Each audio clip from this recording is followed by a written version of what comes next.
people actually really get emotional, like really have tears in their eyes for just, because some guys achieve something, and that's really crazy to see. I mean, in some ways, there were times I was like, wow, that's kind of impressive. But when I think about it now, back then it was impressive. When I think about it now, like we just said, for the Lord, there's not even closely that emotion for him. Like we talked about when we talked about before we started, that go to our church services, have a 1 to 2 hour service, and for us it's like, or for our flesh, it's just too long. The pastor preached way too long today.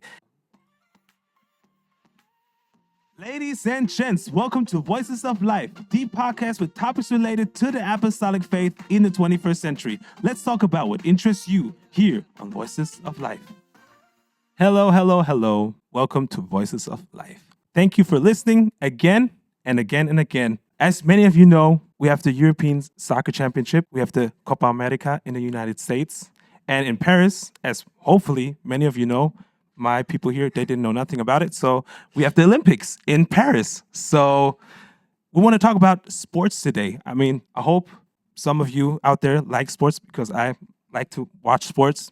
Like I say here, my people here, they don't like sports as much. Yeah? Actually, this year's Europe Soccer Cup was the first time since many of those soccer cups that I was interested again. And, I'm like following like the results of the games from Germany. Because of your wife.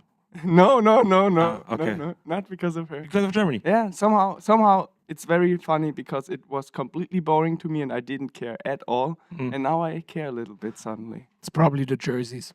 Probably so, yeah. Well, the colorful jerseys. Okay? So I'm not. They have been sold out the fastest ever.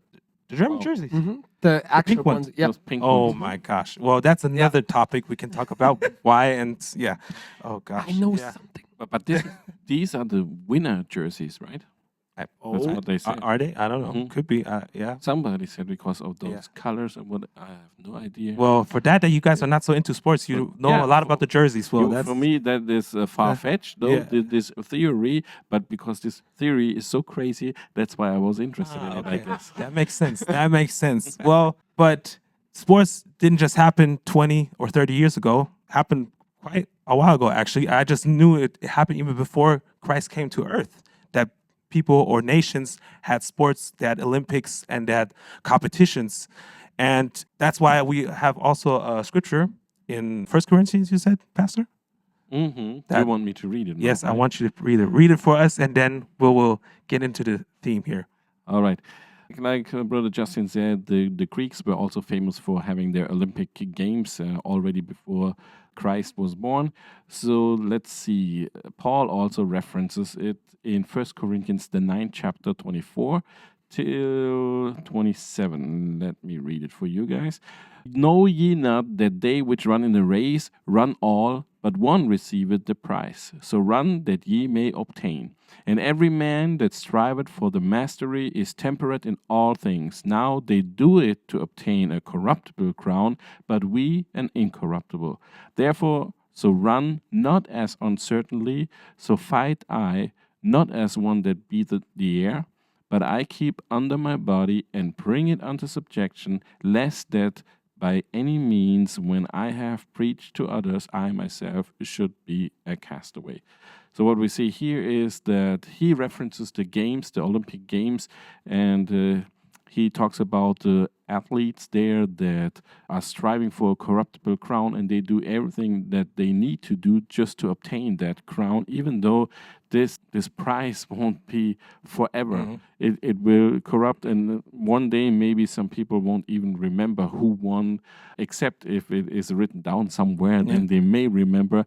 But as we know, the Bible says that this whole world will pass away, so there will be a time when everything will be forgotten what happened on this earth, also what happened on those big sports events.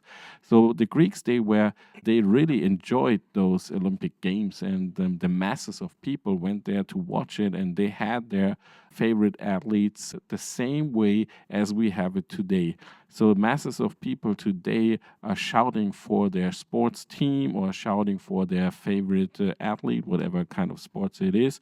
And like Brother Justin said, right now we got the European, what is it, championship called in English? Soccer championship. Exactly. So we are not really experts in it besides Brother Justin. So you may help us out a little bit. What's going on right now, and why do you think we need to talk about this topic? Well, like I said, we have the top European teams playing against each other here in Germany. Actually, we have stadiums in Frankfurt that's like an hour away from us, in Munich 2 hours away from us. So everything's really close to us. And of course, soccer or football for the people here in Europe, a lot of people enjoy it on this earth. A lot of people like to watch it, love to play it, and it's one of the biggest sports I would say, in the world. So now, like I said, we see those top athletes playing against each other, playing for or trying to achieve a championship. And why could it be a problem? Well, it could be a problem because people like us, Christians, we are so focused on the sport or on the event that we forget, we tend to forget things what we have in our church, or we tend to get Distracted. that we get distracted in the services because we have, Germany's playing at 4 o'clock. Our services goes to 4:30, so sometimes we just look on our phones, be like, "Oh, what's the game? What's going on in the game?" So that's could be a problem for us Christians. And also, I heard Sebastian has another problem he had in mind, and you can talk about that first, and then we'll get into it. Well, Let the not just fight one start. problem. Yeah. Come on, No. come on, get it out. I mean, no, it's okay, that people get excited and get together, Yeah. and there's a good thing in that. However, I think it would be very nice if people in church especially Yeah. got together not just because a soccer play is happening, but because they want to spend time together in general, but also spend time together in worship and praying or reading the Bible or talking about biblical things. Yeah. Because we as the people of God, we should be able to find enjoyment and fulfillment in that even more than in such soccer plays where the world finds obviously a lot of enjoyment, and even ourselves, and that isn't a sin that you like watching it. But for example, the thing that you said, if you are in church and then it is occupying you so much that you cannot focus on the presence of God, on the altar service, on prayer and church and God, then it's something where the priority isn't quite right for me. Yeah. I'm not here to judge anyone. Too late. But it's just from my feeling, because it's the same way like when we talk with someone and that person is on its phone. We don't like that, like we're talking to that person and he or she is not even listening at all. That's nothing nice. And how much more does God feel that way? And he's the Holy One, he's the one who deserves all respect and honor that there is. So even more it applies there. Talking about a priority, it's really interesting to see. Now, let's get away from soccer real quick, or for football, because this is an English episode, so we're going to talk about American football for you Americans out there. So, Two of you. hey, we that's love fine. it. That's fine. Yeah. We appreciate you so much, whoever you are that are listening to the English episode, Be kind of funny if they're not If they're American. not American. But it doesn't matter. We're talking about American football right now. There's also a very, very big event that happens around February, and it's called the Super Bowl. And so what that is from the top American football teams, the two top teams from the West and the East Coast, I think, play against each other. And also that is a big weekend event. And I had it with a colleague on Thursday. We were talking about Super Bowl and how we used to watch it because we're here in Germany. We watch it at midnight, and that we, organize like watch parties, or organize having an evening together with buckets of chicken and buckets of pizza and stuff like that. And he asked me, because he knows I go to church, he asked me, well, do you know how the Americans do it in church in the States? Do they like don't have a service or? And I was like, I don't think so. But what I saw in over social media and talking about with people about it is that they actually really, they tend to have their services not as long as usual, so they can all come together and watch the game. So there, I think, where's the priority there? I mean, here, like you just said, we have the great God coming in our presence, and we want to experience the worship, but we limit it because we want to watch a football game. So that's just really crazy to me. I mean, of course, it's a nice togetherness. We have, you have a nice time. You eat. You could fellowship if you want to say it in a good way. But at the end of the day, what is the end of this event for you? Yeah, the end is what Pastor was reading. Yeah. It's just about this. I don't know how did it say it in the King James version, corruptible crown or something. It's just something that is so like it's vanity. It's nothing that will matter at all. Probably when you're old already, like you won't even remember that. Yeah, exactly. Yeah. And for sure, when this life on earth is over, it will not matter anything Anymore. not Exactly. at all. Yeah, that's true. Yeah. And another thing we need to consider is when you are in a church service and you're really worshiping, you're really into it, and you go out of the service, what have you received? You received a lot more than coming out of a game or a watch party. Yeah, yeah. Because when you come out of a watch party, you may be happy if your team won. Yeah. And you're excited, but this excitement will fade away pretty quick sometimes even. And if you're angry because your team lost, then you are angry, you are mad, and sometimes people, when they get so into it, they get mad and do stupid things. They drink too much and talk stupid things and so on. So the whole environment is catering to your flesh. Yeah. And that's it. That's why people like it so much, because our flesh likes it. It really likes it. People are usually, when they are fleshly minded, that's when they try to make, let's say, put God into their plans. Or try to arrange the church services so it fits their agenda, fits their ideas. We need to be early out because today is a big game, it's a Super Bowl or whatever. And that is, in my opinion, that's the wrong thing to do.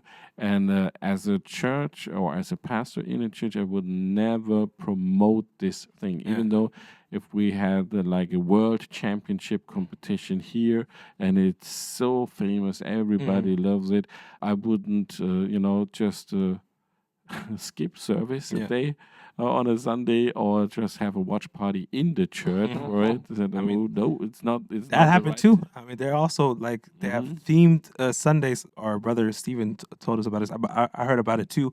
That they just call it Super Bowl Sunday, where they just have a service that tends about the Super Bowl, and that's just crazy. I think that's the crazy part that, like you said, Pastor, that Christians or members, they should not plan their lives around that event now and put church on second place. But even some churches do that. They make an extra short service or they make a service late, depending on when the event happens now, so that people will be able to come and to have less of a service so that they have more of any kind of event. If it's the Super Bowl Entertainment or now. whatever. Yeah, so even churches, they start to bend towards that, to change their services, change their God, so to say, and say, okay, God, well, for this day, for this Sunday, you're not on our first place. Then, of course, they're not saying that, but that's how it is. They surrender God on a second place or third place and put that thing above him, and that's the definition of an idol. Yeah. That's the definition of putting anything above God, whatever it is. If it's sports, if it's money, if it's fame, whatever it is, as soon as it takes a higher place than God, it becomes an idol. So this definitely turns into one. Yeah, that's very interesting. Because I also thought about it as being like idol or worship that soccer thing sometimes here. Because I observe people getting together in crowds, and then there's a big atmosphere, and it's loaded with emotions. And when the chants that cheered for the team go, I heard. I didn't experience myself. I never was there in person, but I heard people saying it just like pulls you in. Yeah. Like you cannot even resist. You just cheer with them, and and I can imagine that. And so there is really like almost a kind of worship even taking place, because there's so much emotional excitement and shouting and crazy behavior that people then don't even give to God, maybe. But there they can give it, but they are not. Yeah, I actually experienced stuff like that, like you just said, just for being in soccer stadiums now and just really being in the fan area, and there are really people chanting and really living whatever they're chatting about and actually getting emotional about different things. If their team won a championship or if their team lost,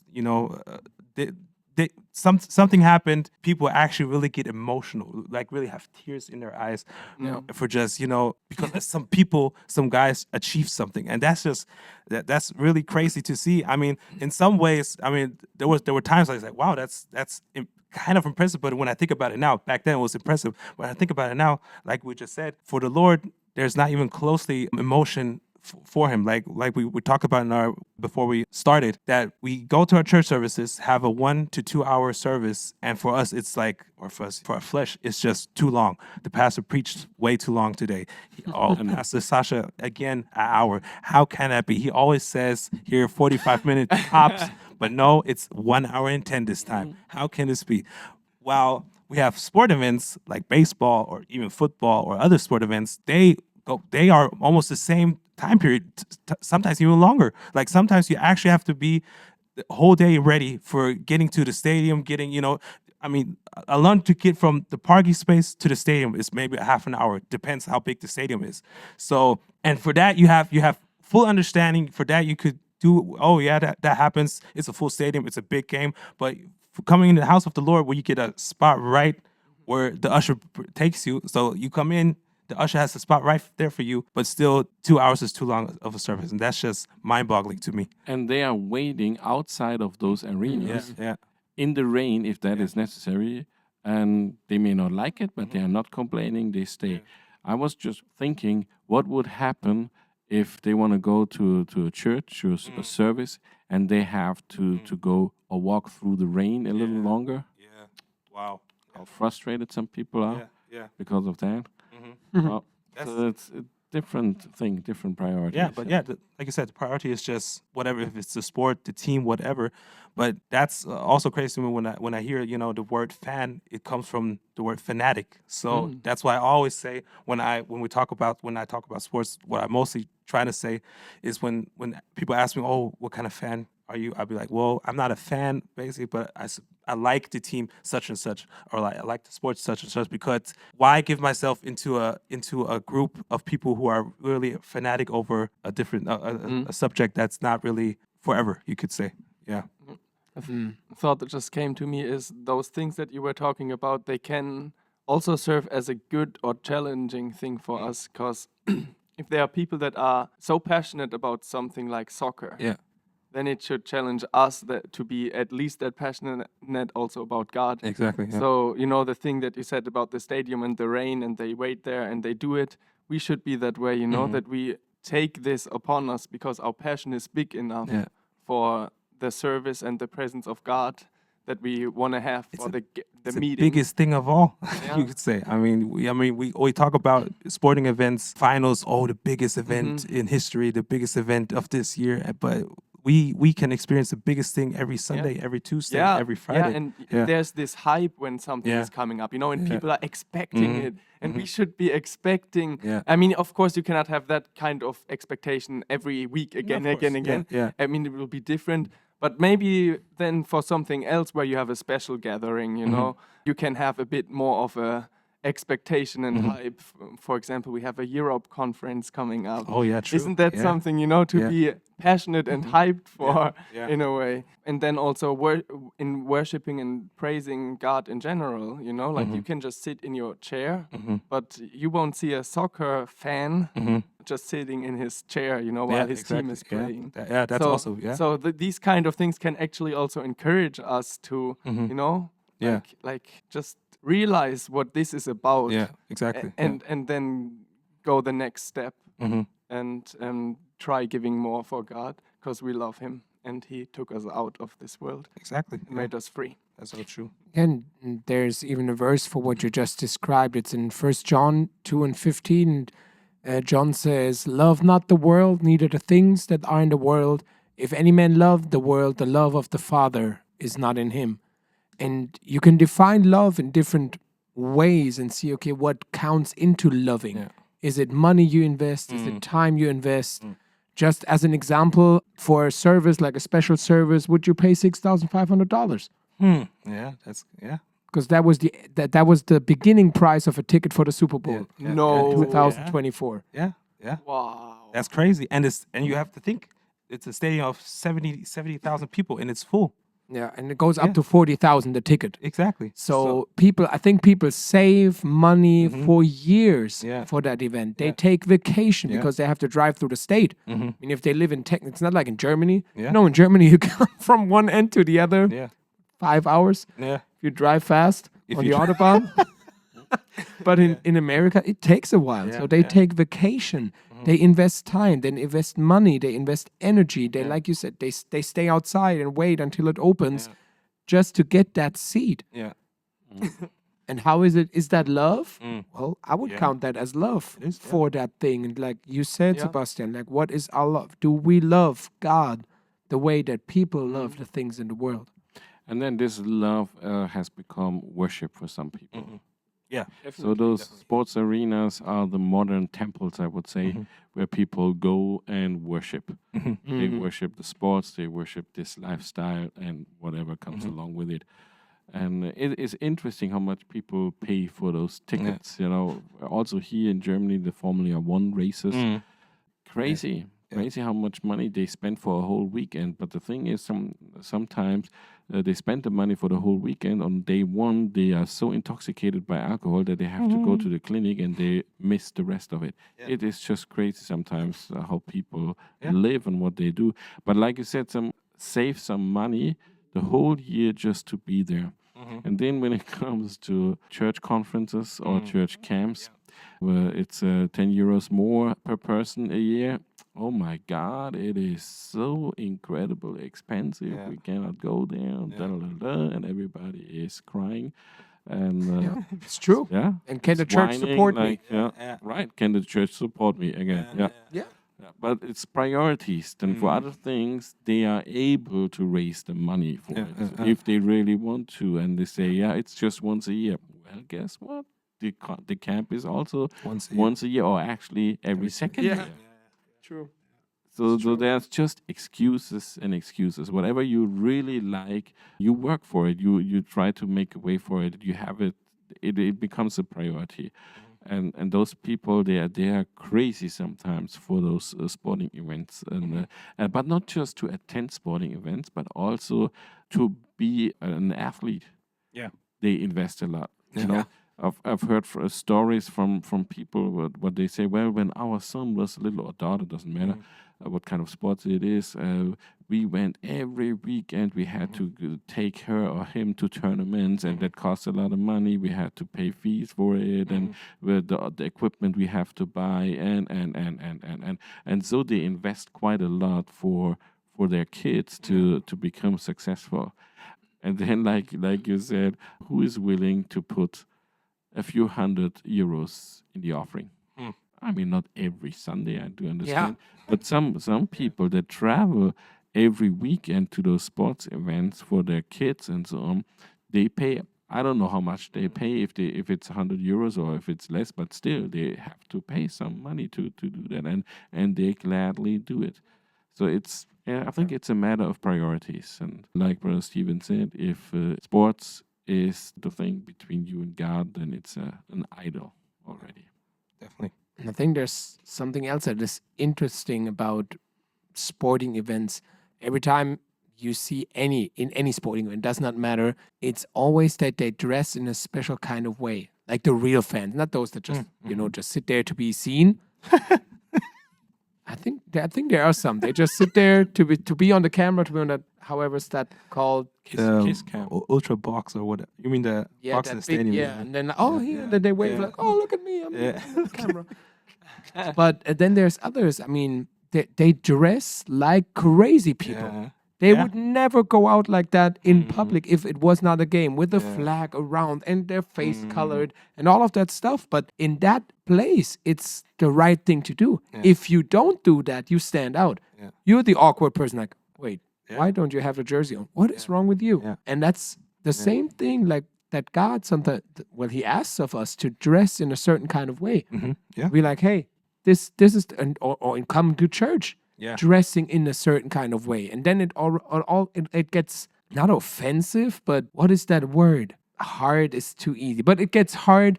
Oh no, I have to wear this, or I have to wear a suit, I have to wear maybe even a tie to church. Wow, that is so much work. Yeah. That's crazy. Yeah. Even though this is not so much to do. Not really. If you really think about it, but dressing up and getting all that paint and standing maybe an hour in front of the mirror to get all that looking good. And it's, of course I do that. Of course I do it, because how could it be any other way? It's my team. Yeah, exactly. It's my team. I have to support my team. I mean, people almost die for their teams. Like they start fights, actual fights with other opponents from fans, and they just almost kill themselves. But Yeah, but it's a different story when a pastor asks exactly. the people to dress up a little bit for, let's say, Sunday services or special events services and so on, and they say, no, God needs to accept me the way I am. And so there's big discussions and controversies about it and so on. Of course, God accepts you when you come the first time, but he expects you to change after a while. Yeah. And for some people, it is crazy. Yeah. And they say, no, I'd like to, just dress the way I dress every day, so because then I'm authentic. But then when they go to the game, all of a sudden, they are not authentic anymore, I guess. Yeah. Well, the thing is, what I always hear is like, because you mentioned authentic, for some, that team or nation, whatever, that's actually their lifestyle. That's their life. They have posters of the team in their rooms or in their houses. They have screenshots in their phones of their team. So, and that's what you can always say. It's like we said before. It's almost their religion, you could say. I mean, some nations in South America or in Italy, that's actually their religion. That's their God. Some even say that's that's above everything, even above God, stuff like that. So, yeah, I mean, of course, you ask yourself, well, is that really you? But at the end of the day, they really think the team is them in some type of heart. But it's sad. But people, they're just looking for someone to accept them, like we just said. But they want to have it in their terms, and that's of course not really. That doesn't work that way. Yeah, there are always two sides, and Exactly. and you cannot just say you gotta like whatever I am, or like that's selfish. Yeah. And God is above us, so we should Exactly. always ask God, what do you like? And then we have to sometimes maybe do things that we don't like Yeah. because of that. Yeah. And then it will show your character, like will you obey then or not? Yeah. Yeah. And that's when we have to obey. Oh well. Yeah. I don't have anything else to add. I think Steve wants to ask Since you something. Pastor said that, Oh, no. he said that stadiums are like modern places of worship or temple. So what do you think? Should we go to games? Like, should we attend sports games then and be in that crowd, be part of that crowd? No, that's a problem. No, I was kidding. Well, I think, of course, you don't have to be in the crowds where all the fans are. I mean, there are also other areas where, like family areas, where you just can sit and actually watch without participating what the chants are and stuff like that. So, my opinion, I would go far away from those fan areas and watch the game, because I actually want to watch the game. So That's my personal reference to that. If my pastor doesn't say anything, I'm in a good side. Yeah, I'm not able to make a judgment right now that spontaneously. I don't want to tie myself.